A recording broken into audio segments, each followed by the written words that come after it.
It is, why do I never know the time? 9:56 p.m. We just got in bed. I'm so excited. Basically, this is what's going on. If you watched my last video, you knew that I was in an Epson event. If you haven't watched it, go watch that one. So I was in an Epson event in El Dorado down in southern Arkansas. I'm not going to tell you what happened, but basically drove from El Dorado to Fayetteville, like over 5 hours. I don't really know why. I was kind of just chilling. I was in no rush. Made it. We got here at like 9. I went to Chipotle right before it closed just to get my dinner. If you guys haven't heard of the Blessings, seriously, go check it out right now because this place is insane. Probably one of my favorite golf courses I've ever played, and also the hardest golf course that I've ever played. I'm really excited to play it again. I've only played this in college. To play this now as a Monday qualifier. I'm staying with some of my brother's friends' neighbors. They are so sweet. This is also like a very normal thing in the golf world. It just so happened that we had people that we knew in Fayetteville.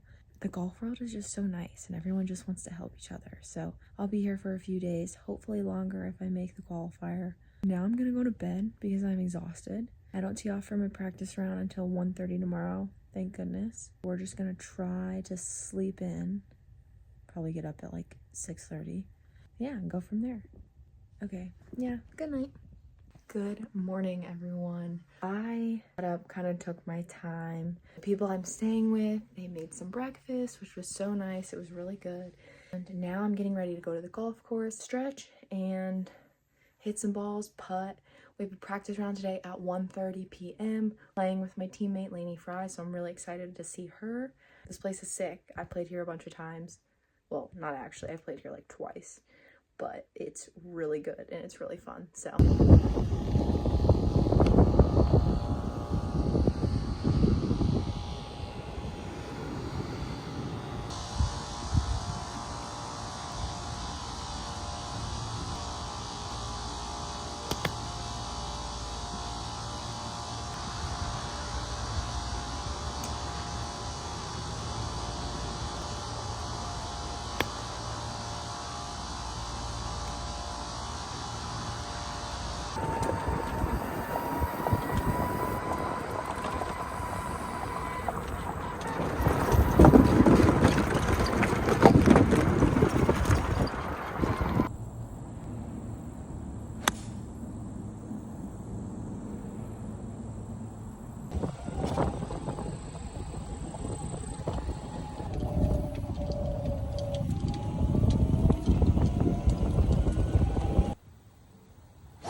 Okay, wow, okay, horrible lighting.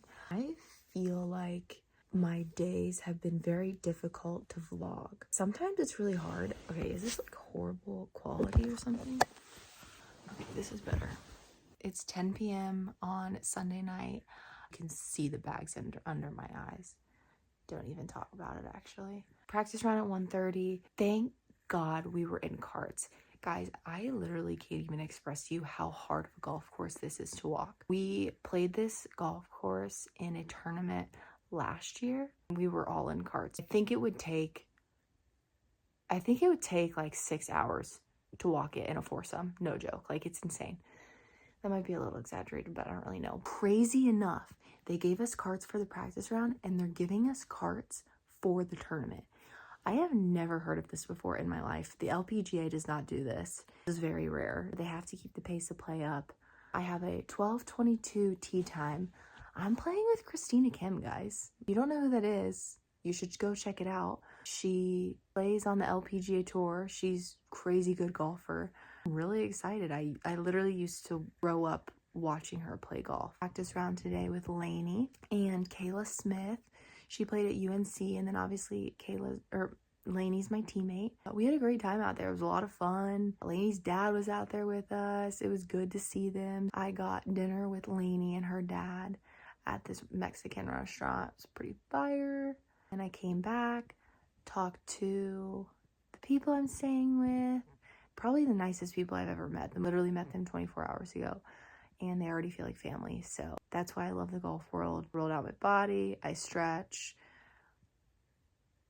Guys, I'm running on not much right now. I'm pretty tired and my body hurts. This is life on the road. I'm gonna go to bed. That's it. Good night. Good morning. I got up at a little before 8 a.m. It's impossible to sleep in. I just checked the weather and it's looking a little interesting. So I'll be very curious to see what they do for that, because I've never had issues with weather for a Monday qualifier. So I don't know what they're going to do. There are 48 players in the field.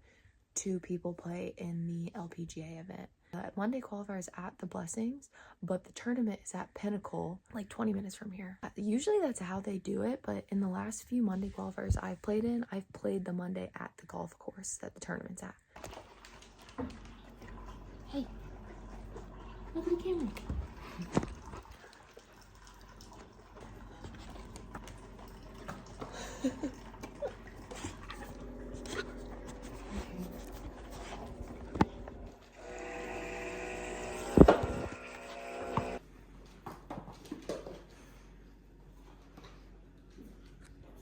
So the tea time's like 12:22 p.m., which is like right when lunch is. So I'm eating my Chipotle from when I first got here. It's definitely not as good. It does the trick, so it's fine. You guys gotta see this.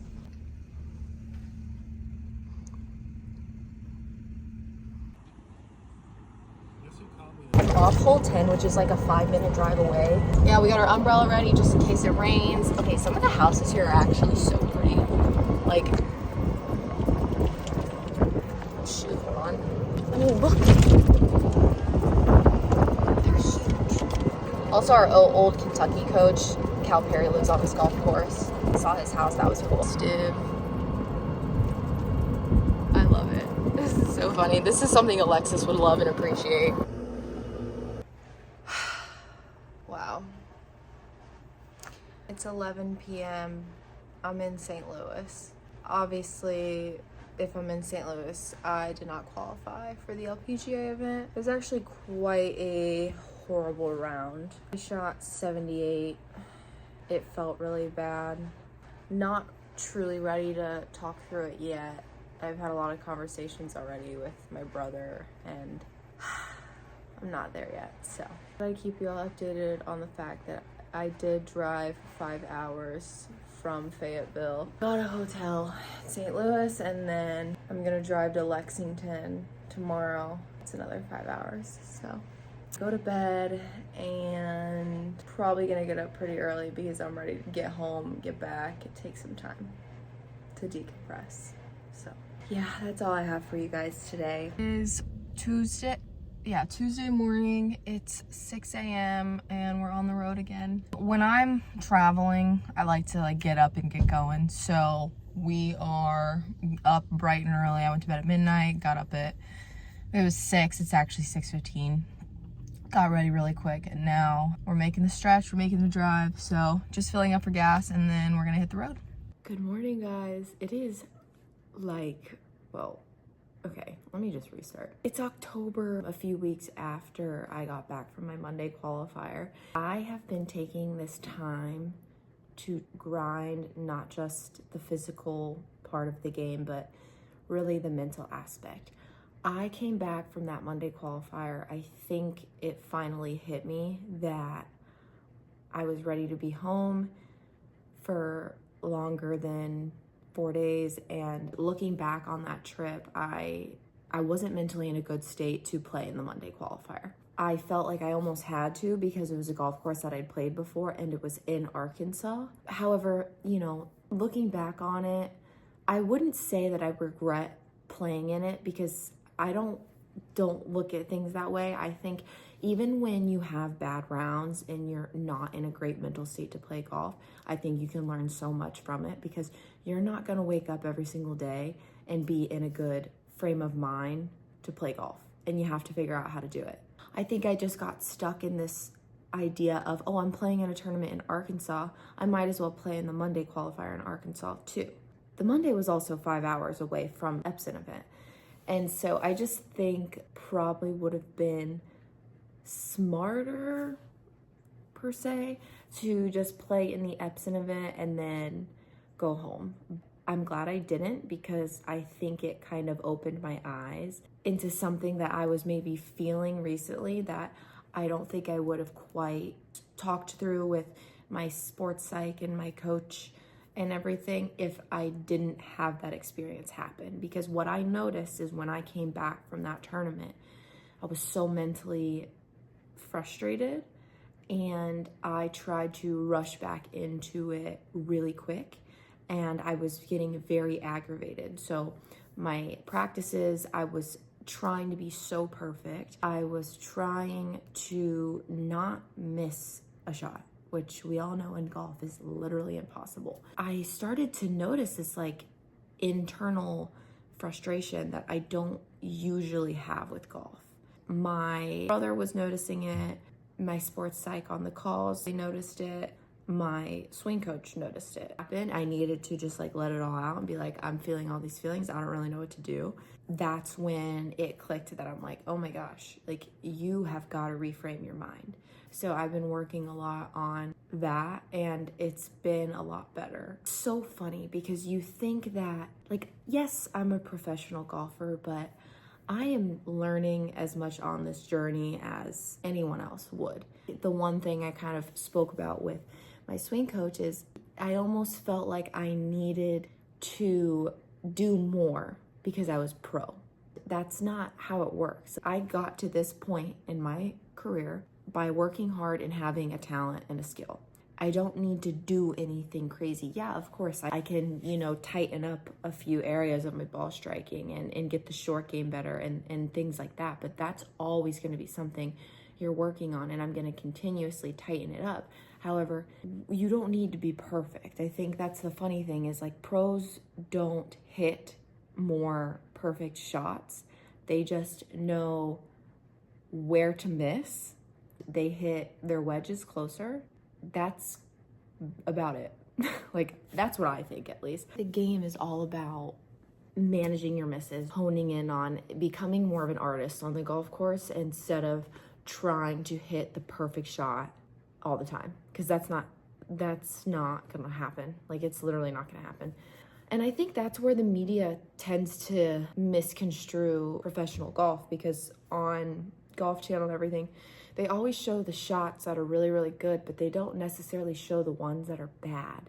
People watching golf assume that professional golfers just never miss, and that's just not the case. The more I play, the more I realize that it's not about who can hit it the most perfect. It's about who can miss it in the best spot and who believes in themselves. That's 100% such a huge thing, because what I've learned being on the Epson tour, these girls are good. And the ones at the top believe that they should be on the LPGA. I don't know, this has become a very long video, and I'm sorry if I've bored you all, but I'm learning a lot in this experience, and me speaking about it really helps myself. So I'm just trying to continuously learn and grow. I am very grateful that I decided to make that decision last minute to go down to Arkansas and experience all of this, because as much as I disliked it in the moment, looking back on it, it was an incredible thing for me to realize for my mental game. That's kind of all I have for you guys today. Like and subscribe. I appreciate you guys following me on my journey. It is very, very helpful. And as always, I hope I can be helpful to everyone else that's watching, and I can just give more insight on what this journey looks like. So, yeah, thank you guys.